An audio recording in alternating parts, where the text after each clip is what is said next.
All right. Greetings, everybody, man. Peace and power, elevation be to all you beautiful people out there. This your girl Tiffany coming through right here live in effect. And I'm just sitting here and enjoying myself. I just got done listening to Sound of Blackness. Be optimistic. So, it's always important for us to be very optimistic, you know what I'm saying? Even through this trial times that we're in. So we always just gotta stay focused, stay positive. Real quick, um, before I get to the topic, I want to read a quote for today. And it's coming from the book by Iyanla Van Zant, Acts of Faith. All right. And the quote will be, it's on today, September the 4th. It says, it doesn't matter what road you take, hill you climb, or path you on, you will always end up in the same place learning. And she uses quote from Ralph Stevenson. And it says, there is nothing more devastating to the human psyche than what we call a broken heart. He done me wrong. She put me out. He cheated. She lied. I can't eat. I can't sleep. I see her face. I hear his voice. Please let him call. I've got to see her. Wait, hold it. Hearts don't break. We love with our heads, not with our hearts. We develop an idea of what a relationship should be, how our mate should behave, and what we want to feel in the process if things do not go the way we plan. Our hearts are broken. There is secret to this love thing. We must learn how to love honestly with no preconceived notions. And that's very important. Loving honestly means being who we are, accepting our mates for who they are, demanding nothing in return from our love. Under these conditions, if things do not go well, it has nothing to do with our hearts. It's our poor choices that have caught up with us. The only thing we can do about a broken heart is fix our head. My heart is unbreakable. And that's right. So at the end of the day, what I understand from that quote is it's not the heart that breaks, right? Because the heart's gonna remain the same. It's just, we have to be more diligent and be more careful about the choices we make as far as choosing our mates and things like that. Um, because the heart gonna still be in the same condition, right? It's still gonna be a heart. It just you're emotionally hurt. You're psychologically hurt. That's all it is. So I just wanted to use this quote for today. Now, today's topic, we're going to deal with the Black History 365. And the Black History 365 is a daily Black History, which I do every day during the day, especially in the morning time or in the afternoon. And I go into the history about our ancestors here in the diaspora and those in the continent and whatnot. So I feel that it's very important. It is always important to learn your history. So today's topic, we're going to be dealing with Richard Wright. Okay, he was an author. All right, Richard Wright wrote a book that many people may be familiar with, which is called The Native Son. So what I want to do is I'm going to get into the author. I'm going to show you who he is.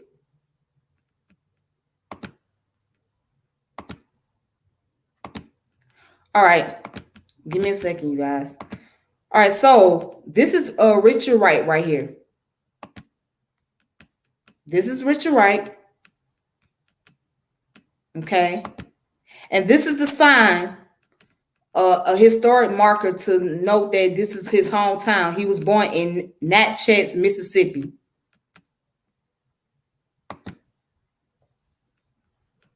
All right. And then this is a actor that portrayed in one of his movie, A Native Son. Okay. And then there's a commemoration, another historical landmark in Paris. Okay. So let's go ahead and get into the author. Who was Richard Wright?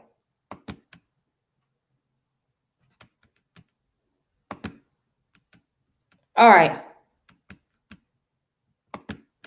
So Richard Nathaniel Wright was born September 4th of 1908 to November 28, 1960. That's when he died. He was an American author of novels, short stories, poems, and nonfiction. Much of his literature concerns racial themes, especially related to the plight of African Americans during the 19th to the mid 20th century, who suffered discrimination and violence in the South and the North. Literary critics believe his work helped change race relation in the United States in the mid 20th century. All right. So let's look at his early life. All right. So his early life, his childhood in the South. Richard Wright's memoir, Black Boy, covers the interval in his life from 1912 until May 1936. Richard Nathaniel Wright was born on September 4th of 1908 at Rucker's Plantation between the train town of Rossi and the larger river city of Natchez, Mississippi. Yes, he was born on a plantation. He was the son of Nathan Wright, who was a sharecropper, Ella Wilson, who was a school teacher. His parents were born free after the Civil War. Both said of his grandparents had been born into slavery and free as a result of the war. Each of his grandfathers had taken part in the U.S. Civil War and gained freedom through service. His paternal grandfather, Nathan Wright, had served in the 28th United States Colored Troops. His maternal grandfather, Richard Wilson, escaped from slavery in the South to serve in the U.S. Navy as a landsman in April of 1865. All right. Then it goes on to say that his father left the family when he was 6 years old. He did not see his father until 25 years later. And in 1911 or 1912, Ella moved to Natchez, Mississippi to be with her parents. While living in his grandparents' home, he accidentally set the house on fire. Wright's mother was so mad that she beat him until he was unconscious. In 1915, Ella put her sons in Settlement House, a Methodist orphanage, for a short time. He was enrolled at Howard Institute in Memphis from 1915 to 1916. All right. And let's skip all the way down. At the age of 12, he had not yet had a single complete year of schooling. Soon, Richard, with his younger brother and mother, returned to the home of his maternal grandmother, which was not in the state capital, Jackson, Mississippi, where he lived from the early 1920s until the 1925. His grandparents, still mad at him for destroying their house, repeatedly beat Wright and his brother. All right, so pretty much he had a rough life. And then it goes on to say at the age of 15, when in 8th grade, Wright published his first story, The Voodoo of Hell's Half Acre, in the local Black newspaper, Southern Register. No copies survived. In chapter 7 of Black Boy, he described the story as about a villain who sought a widow's home. Okay. And it says in 1923, after excelling in grade school and junior high, Wright earned the position of class valedictorian of Smith Robertson Junior High School, from which he graduated in May of 1925. Okay. And then it goes on to say that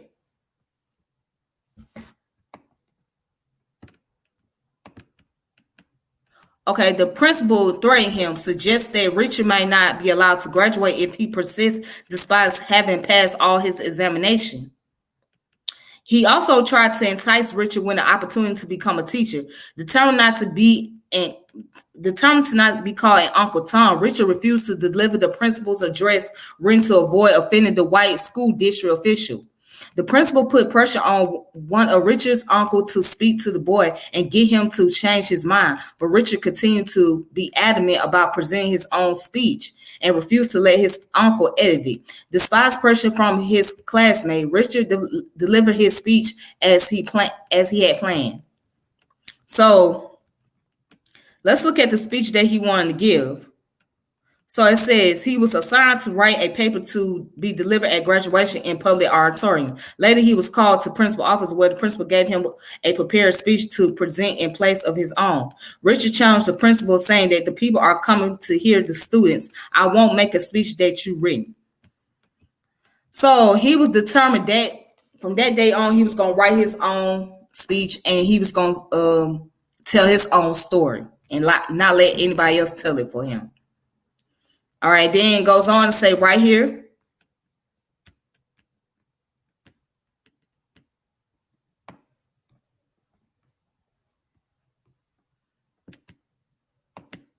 Well, let's continue on going down where it says in November 1925, at the age of 17, Wright moved on his own to Memphis, Tennessee. He planned to have mother come and live with him once he could support her. And in 1926, his mother and younger brother did rejoin him shortly after.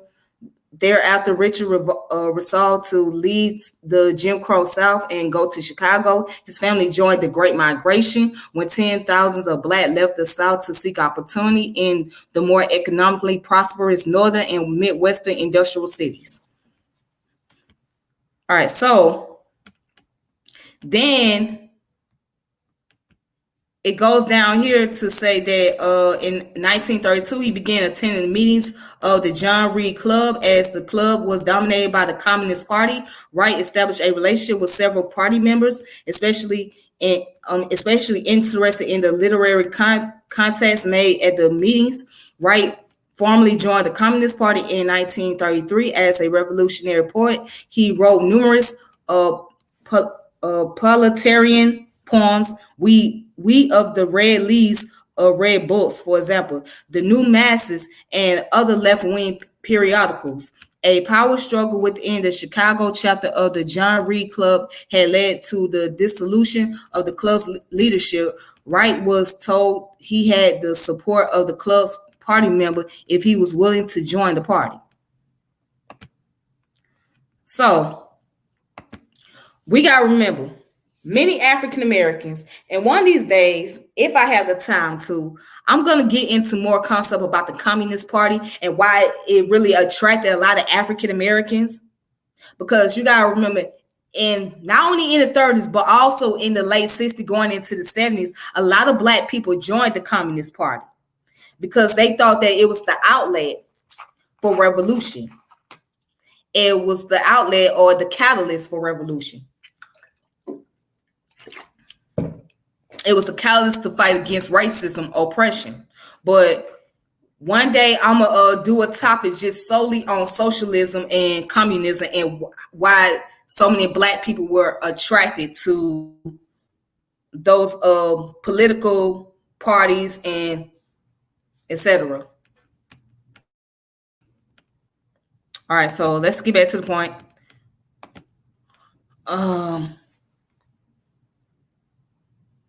Okay, so right here it says in 1935,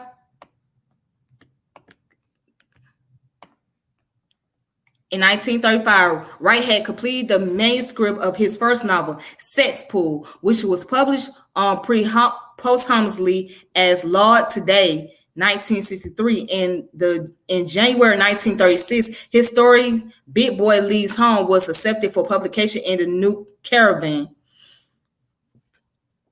In February of that year, he began working with the National Negro Congress. In April, he chaired the Southside Writers Group, which members included Arena Bontemps and Margaret Walker. Wright submitted some of his critical essays and poetry to the group for criticism and read aloud some of his short stories through the club. He edited Left Front, a magazine that the Communist Party shut down in 1937. Despite Wright's repeated protests throughout this period, Wright continued to contribute to the New Masses magazine. All right. And it goes on to say, pleased by his positive relation with white communists in Chicago, Wright was later humiliated in New York City by some white party members who rescinded and offered to find housing for him when they learned his race. Some black communists denounced Wright as a bourgeoisie intellectual, or excuse me, as a bougie intellectual. Wright was essentially autodidactic. He had been forced to end his public education after completing junior high school to support his mother and brother. All right. Then right here it says Wright insists that young communist writers be given space to cultivate their talents. He had developed a working relationship with a black nationalist communist, which, along with his dissatisfaction with the attitudes of and restriction imposed by those in the party, led to a public falling out with the party and a number of its leading members. Wright later described this episode through his fictional character, Buddy Nelson, an African-American communist, in his essay, I Tried to Be a Communist, published in the Atlantic Monthly in 1944. This text was an excerpt of his autobiography scheduled to be published as An American Hunger, but removed from the actual publication of Black Boy upon request by the Book of the Month Club. Indeed, his relation with the party turned violent. Wright was threatened at knife point by fellow traveler co-workers, denounced as a Trotskyite in the street by strikers, and physically assaulted by former comrades when he tried to join them during the 1936 May Day March. So he had dealt with many challenges. So Richard thought that by joining the Communist Party, that it was going to change everything, but only to come into a rude awakening that the same people that he thought had his best interest at heart was the same people that was against him. And some blacks felt like he was too bougie. And then there were some whites that just showed their true color, that they was racist. So he didn't know where he was going to fit in.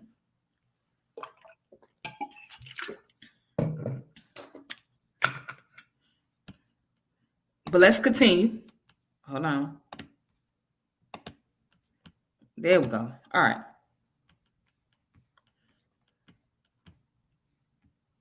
All right, so right here it says in 1937, Wright moved to New York, where he forged new ties with some Communist Party members. He worked on the Federal Writers Project guidebook to the city, New York Panorama, 1938, and wrote the books Essays on Harlem.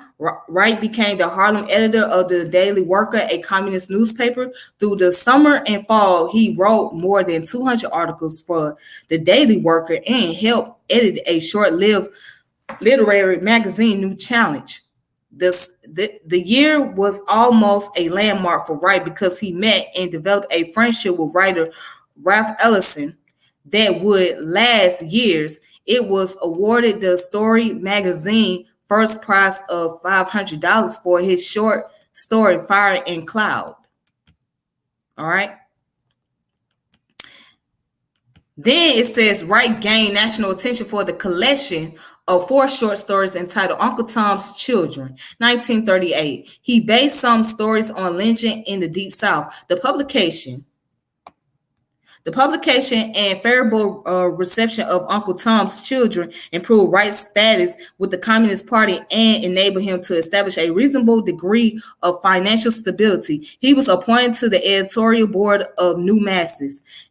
Granville Hicks, a prominent literary critic and communist sympathizer, introduced him at Lefferts Tea in Boston. By May 6, 1938, excellent sales had provided Wright with enough money to move to Harlem, where he began writing the novel Native Son, which he published in 1940.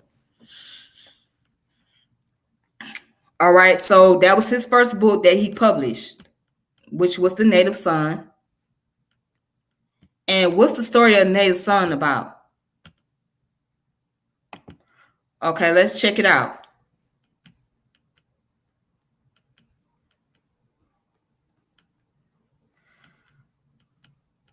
Okay, so the story,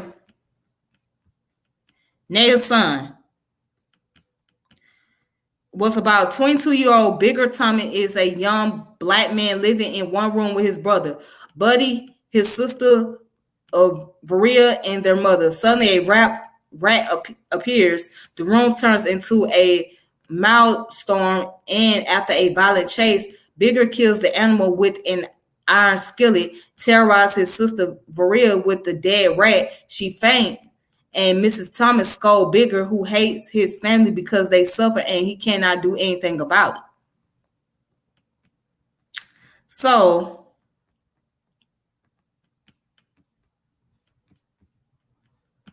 that's the plot summary. And it goes on to say it's a novel written by the American author Richard Wright. It tells the story of 20-year-old Bigger Thomas, a black youth living in the other poverty and poor area of Chicago South Side in the 1930s. While now apologizing for Bigger's crime, Wright portrays a systematic causation behind them. Bigger's law Bigger's lawyer Boris Matz make the case that there is no escape from his destiny for his client or any other black American, since they are the necessary product of the society that formed them and told them since birth who exactly they were supposed to be. And it says, no American Negro exists, James Baldwin once wrote, who does not have his private Bigger Thomas living in his skull. Franz Fanon discussed the feeling in his 1952 essay, The Facts of Blackness. In the end, writes Fanon, Bigger Thomas asks to put an end to his tension. He responds to the world's anticipation. The book was a successful and groundbreaking bestseller. However, it was also criticized by Baldwin and others as ultimately advancing Bigger as a stereotype and not a real character. All right, so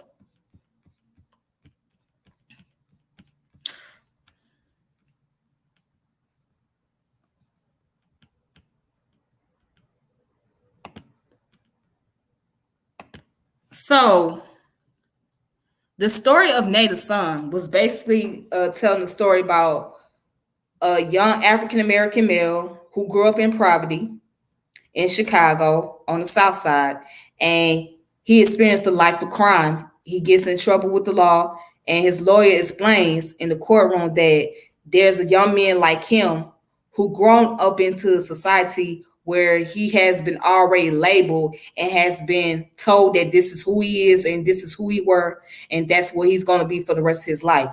So some of the story is a reflection on Richard Wright's life, but he was bringing awareness of the condition of African Americans during that time, particularly the males, and how it affects them growing up in an impoverished community, or what we know today as the hood.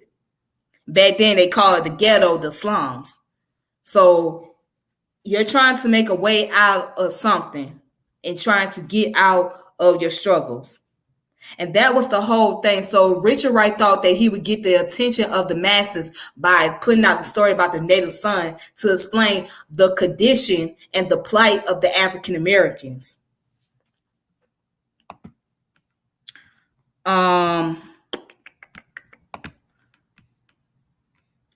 So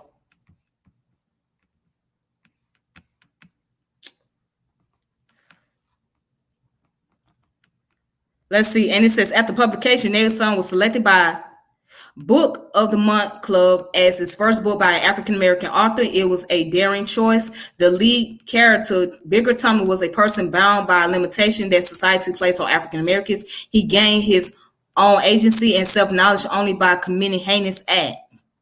Okay? And then here's the criticism. It says, Wright was criticized for his concentration on violence in his works. In the case of Native Son, people complained that he portrayed a black man in ways that seemed to confirm White's worst fears. The period following publication of Native Son was a busy time for Wright. In July 1940, he went to Chicago to do research for a folk history of blacks to accompany photographs selected by Edwin Rosicam. While in Chicago, he visited the American Negro expedition with Langston Hughes, Arena Botemps, and Claude McClay. All right, so then he also traveled to Chapel Hill, North Carolina to collaborate with playwright Paul Green on a dramatic adaptation of Native Son in 1941, January. Wright received the prestigious Spingarn Medal of the NAACP for noteworthy achievement. His play Native Son opened on Broadway in March of 1941. The Orson Welles as directed to generally favorable reviews. All right. Then let's see what else he wrote. Wright's memoir Black Boy described his early life from Rossi up until his move to Chicago at age 19. It included his clashes with Seventh-day Adventist family, his troubles with white employers, and social isolation. It also described his intellectual journey through these struggles. American Hunger, which was published posthumously in 1977, was originally intended by Wright as the second volume of Black Boy. The Library of America edition of 1991 finally restored the book to its original 2-volume form. All right. Then let's go down here where it says when he went to France. So it says following a stay a few months in Quebec, Canada, including a lengthy stay in the village of Sainte-Pratronole on the Ile d'Orléans, Wright moved to Paris in 1946. He became a permanent American expatriate. In Paris, he became friends with French writer Jean-Paul Sartre and Albert Camus, even though, as Michael Fabre argues, Wright's existentialist leanings were more influenced by Soren, I do not know how to say his person's name, Edmund Husserl, and especially Martin Heidegger. And following Fabre's argument with respect to Wright's existentialist proclivities during the periods of 1946 and 1951, Hugh Woodson suggests that Wright's exposure to Husserl and Heidegger directly came as an intended consequence of the inadequacy of Sartre's synthesis of existentialism and Marxism for Wright. His existentialist phase was expressed in his second novel, The Outsider, which described an African American's character involvement with the Communist Party in New York. He also became friends with fellow extraterritorial writers Chester Himes and James Baldwin. His relationship with the latter ended in acrimony after Baldwin published his essay Everybody's Protest novel, in which he criticized Wright's portrayal of Bigger Thomas as stereotypical. In 1954, Wright published Savage Holiday. So throughout his life, he traveled, and even here it says that in 1953, he traveled to Gold Coast, which is now Ghana, and that's where he met Kwame Nkrumah, right? And so then he stayed in Paris until he had passed away. All right. So let's go further down. Let's go to his personal life.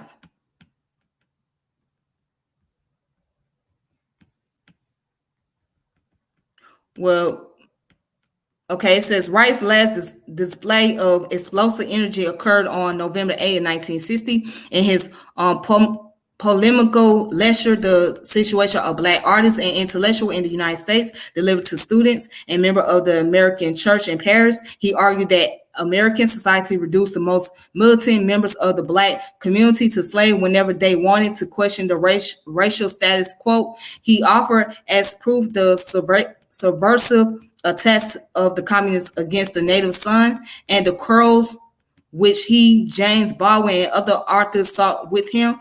On December 26, 1960, Wright talked enthusiastically with Langston Hughes about his work, Daddy Goodness, and gave him the manuscript.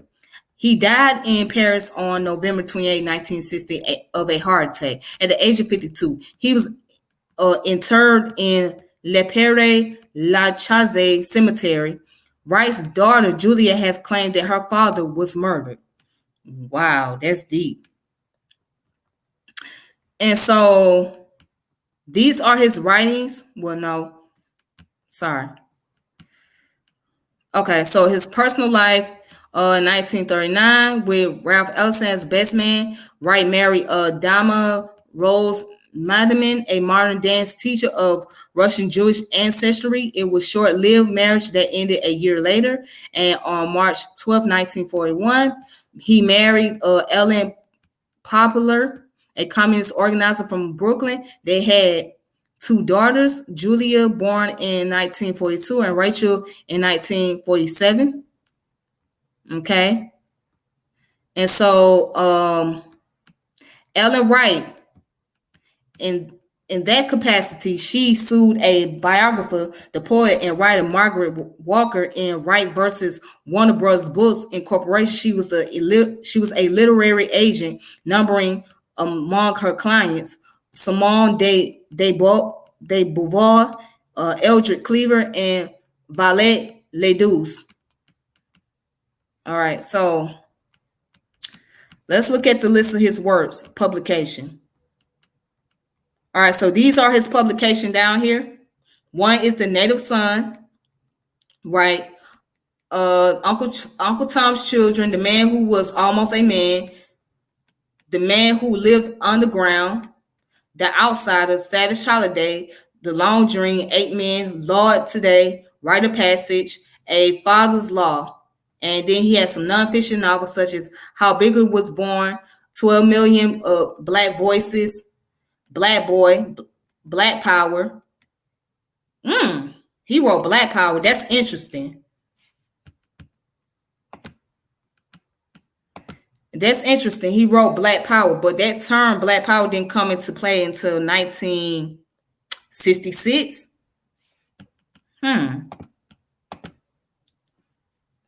Okay. He was of his prime. Then he had one called The Color Curtain, Pagan Spain, Letter to Joe C. Brown, American Hunger, Black Power, 3 books from exile, Black Power, The Color Curtain, and White Men Listen. All right, and then he had a list of essays: The God That Fell, The Blueprint for the Negro Literature, White Man Listen, Introduction to Black Metropolis, a study of Negro life in a northern city, The Ethics of Living Jim Crow, an autobiographical sketch in 1937. All right. And so here's the references at the bottom. If you want to look up more information, you're more than welcome to do so. Now,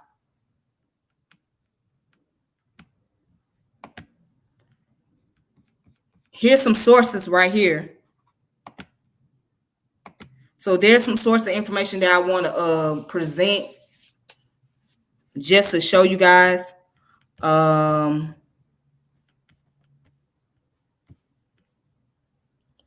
This one is called Callaloo, Richard Wright and the Chicago Renaissance by Robert Bone.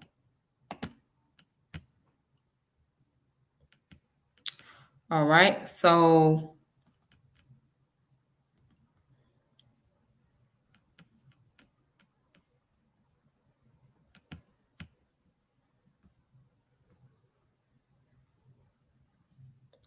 okay, so let's go down here. Real quick, it says the towering figure was, of course, Richard Wright. His apprentice novel, Lord Today, was written about 1935 but published in 1963.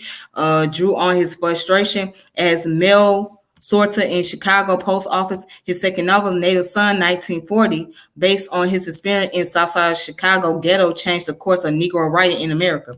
8 more novels emanating from Chicago during this period, but only 3 are of enduring worth. Black Thunder by Arona Bontemps is a lively rendering of a slave revolt. Blood on the Forge by William Attaway is an outstanding treatment of the Great Migration. And Willard Motley Knocks on Any Door is a naturalist novel of considerable power. All right. And it says, not the least accomplished writers of Chicago schools were its poet. Richard Wright made his literary debut as a proletarian poet.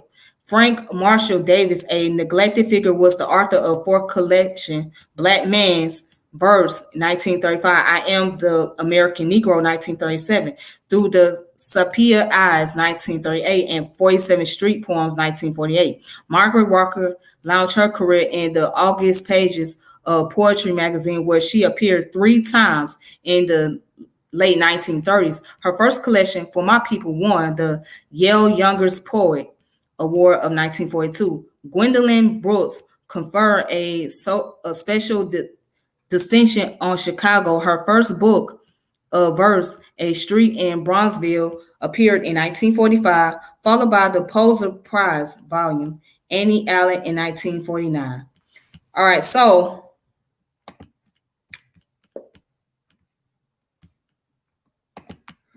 this article here deals with rights and what they would call the Chicago Renaissance, mean that the rebirth of Chicago. So the word Renaissance is a French word that means rebirth. So the rebirth of Chicago, especially when it came to its writers and the poets and the movement of Black people who have migrated from the South up to the North. So yes, that's what this is about. It goes into his life and the people that he met and he encountered, then talks about the works of the artists that he had worked with, and not only the artists that he worked with, but also what his life was like during the time growing up in Chicago. So yeah, that's that. I want to say this. It was cities like Harlem and Chicago that made a lot of impact on African Americans, and that has given a lot more opportunity to African Americans. So many Black people that migrated from the South to the Midwest, they started to not only become very musical, but they showcase a lot of their writings, a lot of their poetry. So yes, Chicago has been a center foundation for many Blacks that came from the South and that brought their gifts and talents. We're talking about jazz, we're talking about blues, we're talking about writing, we're talking about activism, all of that. And same way with Harlem. So those 2 places have been a catalyst for African Americans. All right, and then also I got another book that I would like for you guys to check out with 2 others. All right, this one is called The City in African American Literature.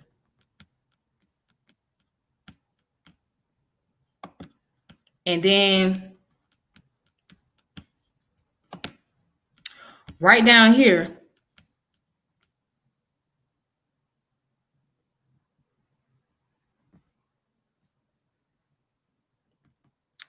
is the table of contents.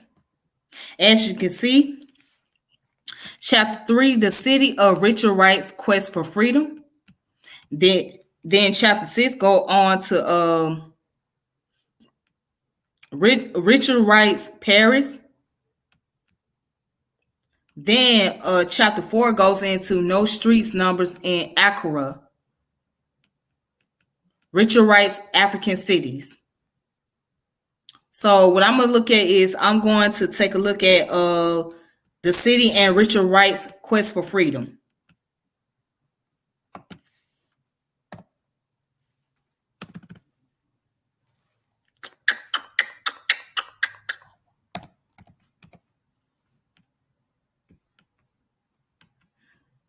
All right, right here. So this looked like a some type of Asian name. I'm not even going to try to pronounce this author's name. But anyway, it says the city and Richard Wright's quest for freedom. One of the central themes in the 19th century American fishing was for a white man to leave his community in quest of a pastoral peace of mind. Not only was he able to live in harmony with nature, but he would find a bosom friend in the stranger, a dark-skinned man from whom he learned the value of life he had never known. Natty Bumppo and James Fenimore Cooper's leather-stocking novel made such friendship with Chingika Goop and hard noble savages of the American wilderness. Ishmael in Moby Dick is ritualistically wedded to Queen Kate, a pagan from the South Sea. Huck Finn discovers a father figure in Jim, a runaway slave. In modern African American fishing, on the contrary, a black man is deeply suspicious of the pastoral scene. He finds the rural South a living hell and dreams of the northern city as deliverance from the racial prejudice and exclusion. Richard Wright, while being careful not to romanticize American urban life, shows that a black man who finds the city a better place to live in than the rural community which has defined his past can succeed in creating the self in the city. And so right here it goes on to say that Wright's desire to create the self in his own life is well documented in his autobiography, Black Boy. His success in fictionalizing such an impulse is also evident in his other work, particularly Native Son and The Outsider. Reduced to its simplest and most general terms, he asserted in Blueprint for Negro Writing, themes for Negro writers will rise from understanding the meaning of their being transplanted from a savage to a civilized culture and all of its social, political, economic, and emotional implication. By what Wright called the savage culture, he means the origin of Black people in Africa as well as the history of slavery in the South. By the civilized culture, he implies the promised land of the American city in the North after the slave emancipation. All right, so that's the outline. That's the outline of this book right here, which is called The City in African American Literature. Okay, which is written by Robert Butler, and I'm gonna try to say his name is a Yoshinobu. So this book was written in 1995. Yep. And the page is page 50. I think it's chapter 4. But anyways, that's the book. If you want to check it out for yourself, you can go ahead and do so. So that book gets into African American literatures and the history of African American writers, etc. So you can check it out. Right? Let's see. And this is Dr. John Henry Clarke right here. The Origin and Growth of Afro-American Literature by John Henry Clarke. So basically, he explaining what's the history behind African-American literature and how it came about. So let's read what Dr. John Henry Clarke had to say.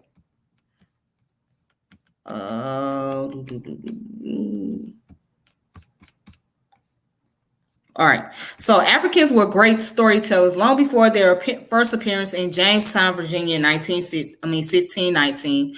The rich and colorful history, art, and folklore of West Africa, the ancestral home of most Afro-Americans, present evidence of this and more. Contrary to a misconception which still prevails, the Africans were familiar with literature and art for many years before their contact with the Western world. Before the breaking up of the social structure of the West African states of Ghana, Mali, and Songhai, and the internal strife and chaos that made the slave trade possible, the forefathers of the Africans who eventually became slaves in the United States lived in a society where university life was fairly common and scholars were beheld with reverence. All right, then it goes on to say, there were in this ancestry rulers who expanded their kingdoms into empires, great and magnificent armies whose physical dimension dwarfed entire nation into submission. General who advanced the technique of military science, scholars whose vision of life showed foresight and wisdom, and priests who told of gods that were strong and kind. To understand fully an aspect of Afro-American life, one must realize that Black American is not without a cultural past, though he was many generations removed from it before his achievement in American literature and art commanded any appreciable attention. All right, so that was written by Dr. John Henry Clark.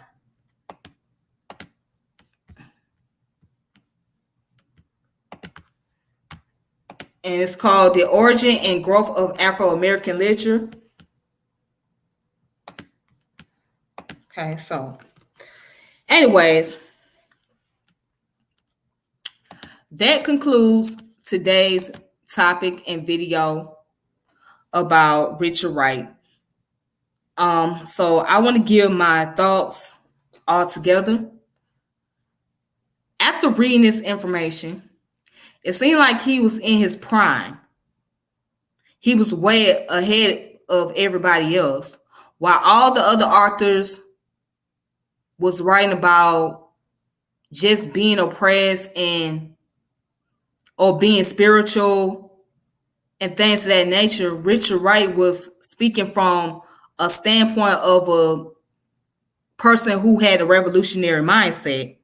So when he wrote his book titled The Native Son, and he explained the story about his main character, he was speaking from a young African-American male who was not only a so-called deviant or a juvenile delinquent, but he had a revolutionary mind because he wanted to change his condition.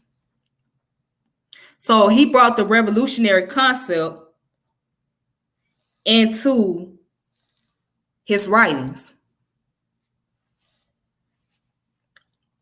Despite the fact that he received a lot of criticism, that didn't slow him down. That didn't stop him from focusing on his work at the end of the day. So anyways, with that being said, I want to thank you guys for watching. I want to thank you guys for tuning in. And please be safe out there. May peace and power and elevation be to all of you.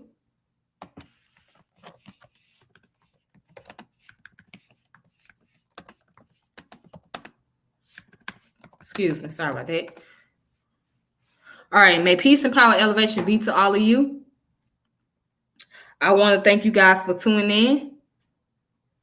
And until next time, please take it easy on yourself. And I will reconnect with you guys. And I will come up with various other topics that can be discussed. So I got a lot of interesting topics I really want to talk about.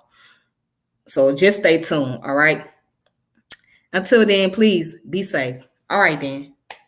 Thank you.